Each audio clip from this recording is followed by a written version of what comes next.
السلام علیکم ورحمت الله وبرکات. یو پارم ته راغلی ما.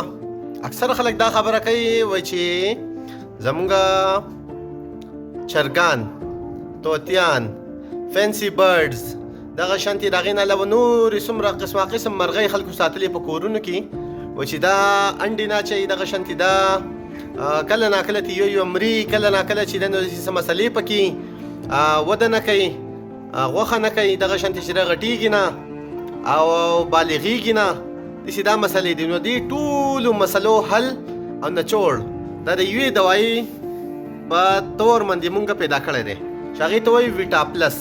ویټا پلس کې ټول ملټي وایټامن دي، لکه دې کې وایټامن A، وایټامن D، وایټامن B، وایټامن B6، بایوټین او دغه شانتې اسینشل منرلز، دا ټول څیزونه دا په دې کې موجود دي. نو دا چې په دې کې موجود دي نو تاسو دا خپل چرګانو ته استعمال کړئ، خپل فینسي برډز ته استعمال کړئ. انشاءالله چې ستاسو چرګان به انډې هم شروع کړي، دغه شانتې فینسي برډز به هم زر تر زر گروت شروع کړي، وجود به وکړي، غوښه به وکړي انشاءالله.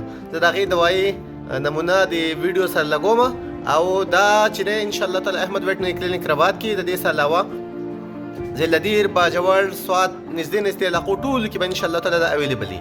صحیح ده، بهترین رزلټ یې دی. انشاءالله تعالی تاسو ټرای کړئ، ما ته واپس فیډبیک راکړئ. تھینک یو سو مچ.